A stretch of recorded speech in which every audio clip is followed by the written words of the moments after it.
first project was that 100 people in 100 days that we did. Had $100,000, and we did free classes for the masses.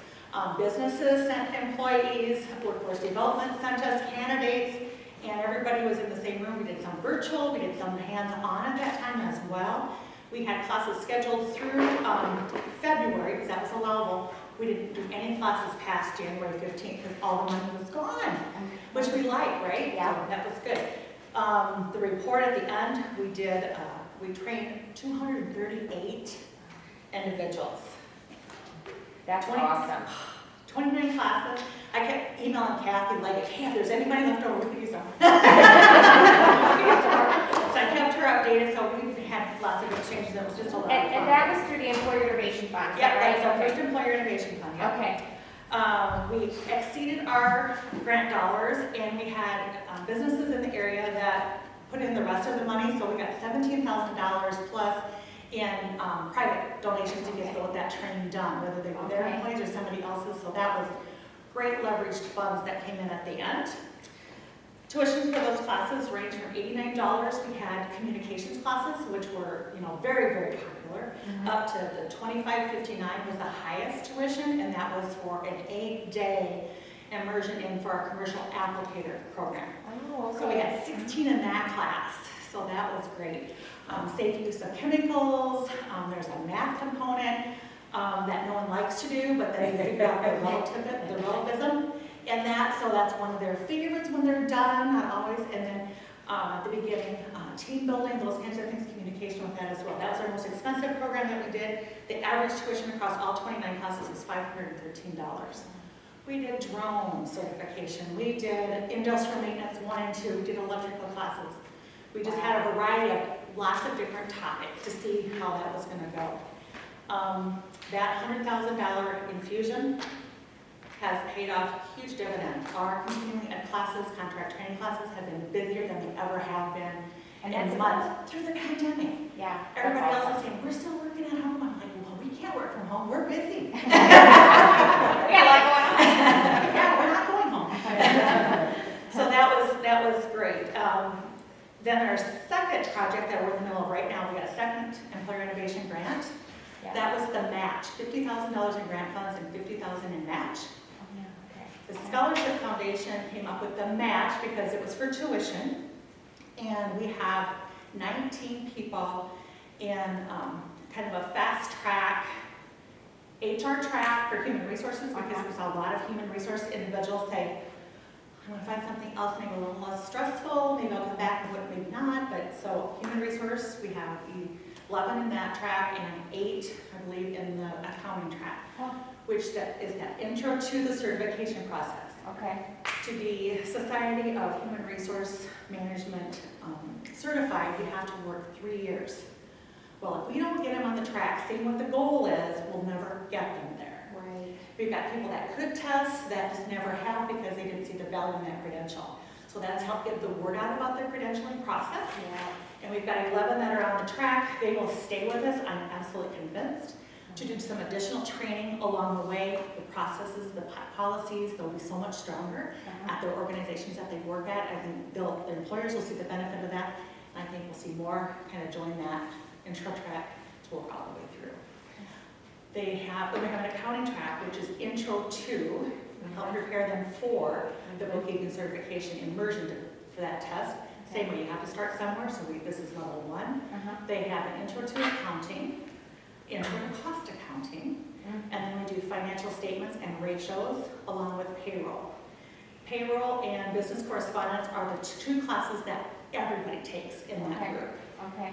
And we did something a little unconventional by putting each of the classes as modules within one course shell. So they're like, well, I'm not in HR. That's okay. 9 credits, pass, fail. It's okay. But I learned about this. That's okay. So it's a little, do I have to do this assignment? Are you in HR check? No, you don't have to. But if you learn something, great. So that helps the instructor who's doing both tracks have one place to log in and do all their classwork right there. So they meet virtually for an hour every day, and then they're online to do the rest. And the software now that they have, if they want to do extra problems, the software checks it for them, so they say, oh, I need to know more about account numbering systems. I didn't get that piece because I missed those. So when we go back and then we get together for their discussion time, can we go over that again? Of course. And thanks. So we'll let you know. We compressed it to 4 weeks. Okay. We'll see. And Okay. I said, it's a pilot. Yeah. If you need more time, we'll absolutely work with you. So, yeah. So that's been fun. They're in the middle of doing that. Part of the grant we put in there to that we would provide devices for those folks. Provide what? Devices. Oh, devices? Oh, Yeah. yeah. So we have 11 that have Surface computers so that they can log on and do their thing. That way they had up-to-date technology and that was not a barrier for them. Yeah. 6 Hispanic ladies. They are awesome. You know, so yeah, we're in Cassuth County, we've got a lot of students from Cassuth County in that program, so it's been fantastic to see that. So I can't wait till we're done, you know, and along the way we can visit with them back and forth too. So I get to get a little in the weeds with them to get to know them. Yeah, so that's been really fun. Then they'll take 24 hours of computer classes here at the end because this is so jam-packed for their subject matter that they're taking care of. So they will That's have, outside of that? it's in that program. Oh, it's Yeah, good. after they're done with this part, then they'll finish up with some computer classes, Word, Excel level 1 and 2, and then Outlook. Yeah. They'll all have that as well. It'd been nice to put that on the front end, but we didn't have time. So it's kind of, that's in the future, that will be how it will go. Timeline-wise, our second project was the apprenticeship program Yeah. for industrial maintenance. And we're going to show you that You guys room. got this down. Yeah, we're going to show you that room. We have a really outstanding lab up in Spirit Lake. And we've been doing all that training up there. People from Algona have been going up there and all over. And why can't you have them down here? Well, we don't have the equipment. So when that grant came open, we basically replicated that lab down here. And it's fun because now we've got people from Spirit Lake down here. Yeah, they'll be here this next week because of the scheduling of the classes. So if we could figure out a way to get more instructors, Yeah. would be awesome. But it's hard to compete with what they're making in the industry. Yeah. But we've got our eyes on, you know, young-minded retirees that have a lot of skill yet. And it's kind of our target market to get them back in with adult learners. That would be a good fit for them. So, So that's a good question. So Yes. the majority of those that are taking advantage, are they adult coming back or younger, or is it just across the board? Or tell me the makeup of the kind of the age range. of the training part or the apprenticeship? Participants. Participants have really been mostly adult learners. Okay. Yeah. We're working on that pipeline. Rescale. Yeah, Okay. yeah. Okay. And some come, it's not right to call them pre-apprentices, but in my mind, it's a pre-apprentice when they're not attached to a business yet. They can come in through our GAP programs Sure. Yeah. that are approved, Yeah. just to try that out. So their tuition is free to learn those skills, and then we get the businesses to meet that. And pretty soon, maybe the second class or the third class of the apprenticeship, they are employed, and then they're a full apprentice because now they have an employer that's backing them with a mentor. Okay. So That's there's great. all Another different way ways to, yep. to skin it, but yeah. Okay. Okay. It's important, those first foundational skills, that they really can speak the language and feel comfortable to go for that job. Coming this fall, the competencies are out to be approved on our tech. Oh, that's a good one. So this fall, we'll have an apprenticeship program where they'll do the lab work at the dealerships, and the classroom prep will happen at the classroom. Oh, that's great. So yeah. That's really good. That's a great partnership. Short term, Ken's like, it's gotta be fast. I'm like, well, how fast do you want it, Ken? You want it good or you want it fast? You know? We gotta give a little. Well, I was gonna say, somewhere in the middle, and that works, right? Yeah. Yeah. So we've got that coming this fall, and then on your handout, let's put some handouts together in your packet. We'll send you our future offerings. I used to write grants for the college, and I loved it. My favorite deadline was one I just missed. Because I had a whole year to work on it, right, and get your team together. Next favorite was kind of sad, but is if you got declined on a grant. We always celebrate the submission because you got a project out the door. Yeah. But when we didn't get funded, we took a look at that, and with all the work you do to prepare, you make really strong relationships. So we submitted that child development associate credential.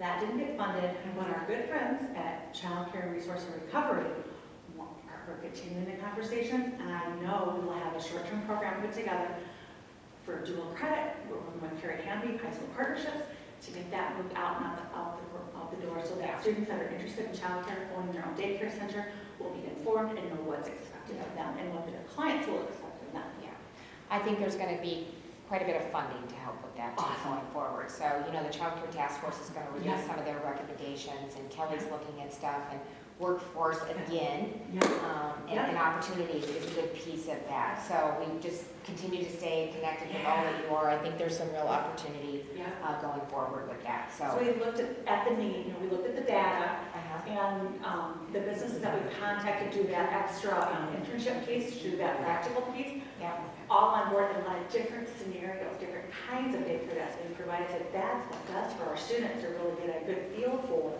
what the opportunities are, and then really making everything better. Okay. So that's that piece. The rest I think is kind of promotional. I did want to let you know, we got a couple of new articles in here, but thank you for the gear money. So appreciate it. We're always getting our money spent for GAP. It takes us to that, May, June, but it's gone. This year with COVID and some of the programs that we've done, we were out of money.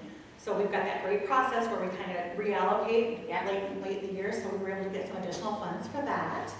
And with the gear, taking away that income level, I think will open the door for more applications.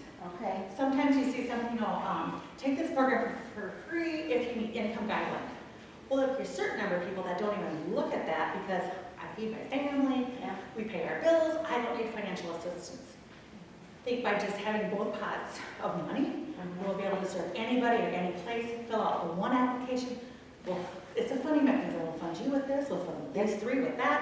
Doesn't matter, you're on the same class, it's wonderful. So really trying to do more of it. Sorry, if you can't tell, Jolene gets really excited. No, I don't She is very excited. Governor's got a really short time to pick. So I know you want to focus on the career-ready interns. Okay. And the law. So let's take, okay. 10 minutes left. Okay. So the last project that we've submitted and got is the career ready piece. So 73 have applied. Autumn's coordinates that program, Autumn Larson. And we've got Doyle from Artsway here. He's in the county department. Amelia. Dylan. It's all right. Thank you. Dylan, Amelia, and Aiden, who are North Union students, high school students. And I'll let them talk themselves, what they do for Artsway and what they're learning. Do you want to come up there? Do you feel more comfortable here? I can do either one. You want to come up there real quick? Yeah. Okay. Okay.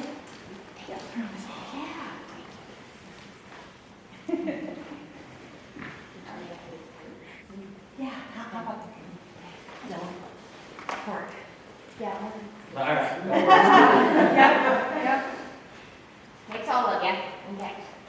So like she said, my name is Melia Fothergill. I'm going to be a sophomore at North Union High School. I'm very grateful for this internship program. I was very excited when my dad told me about it because I just have always wanted to get into the workforce early just to experience with different programs that I might be interested for the future. And I ended up going into the purchasing department, which is what I want to go into when I get older. I tested it out and I really like it so far. I've been doing a lot of data entry with spreadsheets on past due orders. I've been on a lot of those projects right now. We have steel prices are going up and we have a lot of shipping that's behind with vendors because of COVID, so it's a great experience to start going into as an intern. So when it gets on, or when I start working on it when I'm older, it'll seem like a breeze to me. So that's awesome. And I love what you said about testing different areas to see where your passion's at and where you have an interest and what you're good at. So that's what you should be doing at this time. So and you said a sophomore, right? Yep. Yay, that's awesome. I'm Aiden Lawson. I just graduated from North Union High School. I'm going to be going to ILCC in the fall. And I work maintenance at Artsway, which includes putting up doors, putting up walls, taking down walls. Doing a lot of remodeling. Practical experience. And then a whole lot of painting too. And it's a good experience to just get out there, do different jobs. Awesome. I've learned a lot of things working there. I'm just really proud of both of you for stepping up and engaging and taking advantage, right, of these opportunities. That's really what they're for, so. And it doesn't happen without you, so tell me a little bit about what you're doing. I'm Dylan Moore. You can look me up on the IRS, pay taxes, we're good. No, I don't get involved in that. Yeah, that's not my deal. I've been in arts right now for 4 years. I've basically done the same thing the entire time, which is cost accountant and accounts receivable. That's every day. I also do a lot with inventory. So our other 2 plants that we have, I go and perform physical counts all the time at those as well. We actually have our intern from Iowa State in the accounting department this year, and she's doing really well as well. I think honestly there's just so many good opportunities now versus when I actually was going into college for internships. So. And we're trying to start sooner too. Absolutely. Phones, whatever it is, for their notes later, so it's amazing. You know, just kind of build your radius, right? Yeah. From this, I love it. Oh, yes. Doing great. There we go. Thank you. This 24th, 25th, we asked people to do 10 hours, maximum of 30. Not I can't. We'll be in here this week. That was Thursday, they'll be here, and they'll have 44 electricians at campus, 30. Beth is our executive director of I know what marketing, this is. so. Yes, this is his stomping Yep. ground, if you Yep. remember. So, Yeah. we'll, 3, 2, 1. We'll get back up. It's so good to just be out and Yes. about and see what's happening and to And see see people. people. Right. Oh, to see people. It's just so.